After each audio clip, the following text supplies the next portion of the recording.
अच्छा जमीर बताइएगा, इसहाक डार के खिलाफ जिमनी रेफरेंस की समाअत कल तक के लिए मुलतवी कर दी गई है, इसकी वजह क्या है? जी बिल्कुल, अगर इसहाक डार के असासजात की बात की जाए तो बिल्कुल आज उनके केस भी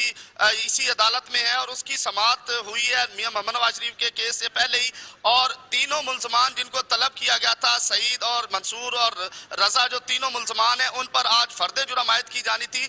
लेकिन उन पर भी फर्द जुर्म आयद नहीं की जा सकी क्योंकि इस केस की समाअत जो इसहाक डार के आमदन से जायद असासजात केस है उसकी समाअत कल 8:30 बजे तक मुलतवी कर दी गई है, क्योंकि साहब अदालत के जज मोहम्मद बशीर ने दोनों केसेस की समाअत करनी थी, मियां मोहम्मद नवाज शरीफ के केसेस की भी और इसहाक डार के भी। पहले इसहाक डार के केस को देखा गया और उसकी समाअत कल 8:30 बजे तक मुलतवी कर दी गई है और उसके बाद अब मियां मोहम्मद नवाज शरीफ के केस को जो है वो आगे लेके चलेंगे। तो यही वजह है कि आज दोनों बड़े केसेस की समाअत है। एक केस की समाअत 8:30 बजे तक इसहाक डार वाले की जो है वो मुलतवी की जा चुकी है, जबकि मियां मोहम्मद नवाज शरीफ की एवन फील्ड रेफरेंस की समाअत 9:30 बजे शुरू होगी, जो कि बगैर किसी वक्फे के जारी रहेगी। जी बहुत शुक्रिया जमीर हुसैन जमीर, आप हमें तफसीलात